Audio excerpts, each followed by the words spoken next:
Hello everyone, कैसे हैं आप सब। एक बार पुनः से कोचिंग क्लासेस पर स्वागत है। उम्मीद करता हूं आप सब अच्छे होंगे, मस्त होंगे, बेहतर होंगे, आपकी पढ़ाई भी बेहतर चल रही होगी। बच्चों, जैसा कि एमपी बोर्ड में 6 दिसंबर से आपका हाफ ईयरली एग्जाम है, चाहे आप 10th क्लास में हो या 12th क्लास में हो, सभी के लिए काफ़ी इंपॉर्टेंट है। वैसे बच्चों, आप सबको पता है कि 9th और 11th क्लास की जब हम बात करते हैं तो जो हाफ ईयरली एग्जाम होता है वहाँ से 10% अंक जो है एनुअल एग्जाम में जोड़े जाते हैं। यानी फाइनल जो आपका रिजल्ट बनता है वो क्वार्टरली, हाफ ईयरली और बच्चों जो आपका एनुअल एग्जाम होता है, मतलब तीनों मिलाकर के, जैसे 10% आपका त्रैमासिक परीक्षा, 10% अर्धवार्षिक और 80% वार्षिक का, इस तरीके से आपका रिजल्ट बनाया जाता है। किस क्लास में? 11th और 9th की बात कर रहा हूं। लेकिन इस बार जो आपका हाफ ईयरली एग्जाम हो रहा है बच्चों, 6 दिसंबर से होने वाला है, उसमें से कुछ परसेंटेज अंक बोर्ड एग्जाम में जोड़े जाएंगे। अभी मैं आपको अपडेट दे रहा हूं इसलिए क्योंकि कुछ बच्चे कहते हैं कि सर क्या हम हाफ ईयरली को टारगेट में ना रखें, हाफ ईयरली में फोकस ना करें। तो नहीं बच्चों, अभी आपके पास मान लीजिए यहां से 20 दिन का समय है और 20 दिन में आप बहुत ज्यादा कवर कर सकते हैं कोर्स, ऐसा नहीं है।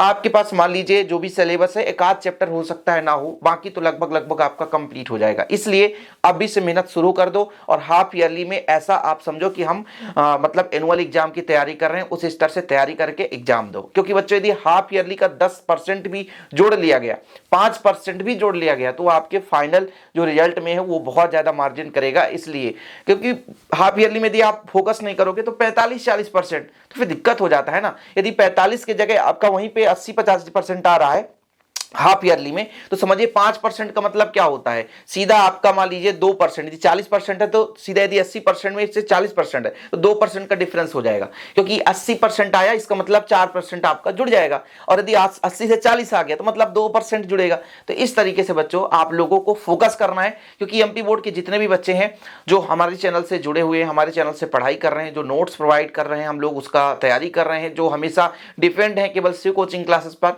तो सारी अपडेट आपको प्रोवाइड करना हमारा कर्तव्य होता है। इसलिए बच्चों, बिग अपडेट है, क्योंकि अभी मैक्सिमम बच्चे ये नहीं जानते हैं कि अर्धवार्षिक परीक्षा जो होने वाला है उसका नंबर जुड़ेगा। अभी क्लियर नोटिफिकेशन नहीं आया, लेकिन आज के न्यूज़पेपर में हेडलाइन में आया बच्चों कि जो अर्धवार्षिक परीक्षा होने वाला है उसका जो है कुछ अंक वार्षिक एग्जाम यानी जो एनुअल एग्जाम होगा उसमें जोड़ करके आपका फाइनल रिजल्ट बनने वाला है। तो यही आपके लिए बिग अपडेट था बच्चों, एमपी बोर्ड के सभी बच्चों के लिए। तो बोर्ड एग्जाम में जो 10th क्लास में और 12th क्लास में, वो दोनों थोड़ा सा अपडेट हो जाए। क्योंकि 9th और 11th की तो बात ही अलग है, वो तो पहले से ही जुड़ता आ रहा था और अभी भी जुड़ेगा। इसलिए आप लोग प्लीज अभी से तैयारी शुरू कर दें। 20 दिन है, आप इधर उधर टाइम वेस्ट ना करें। अभी स्कूल का छुट्टी भी कई दिनों से चल रहा था और अभी एक आध 2 दिन और छुट्टी रहेगा, तो इसलिए बच्चों इन छुट्टियों का सदुपयोग करें। क्योंकि एमपी में इलेक्शन है, इस कारण से स्कूल पे भी पढ़ाई नहीं हो रहा था, इसलिए आप लोग घर में बेहतर रूप से तैयारी करते रहें। ओके बच्चों, आज के लिए इतना ही। जय हिंद, वंदे मातरम।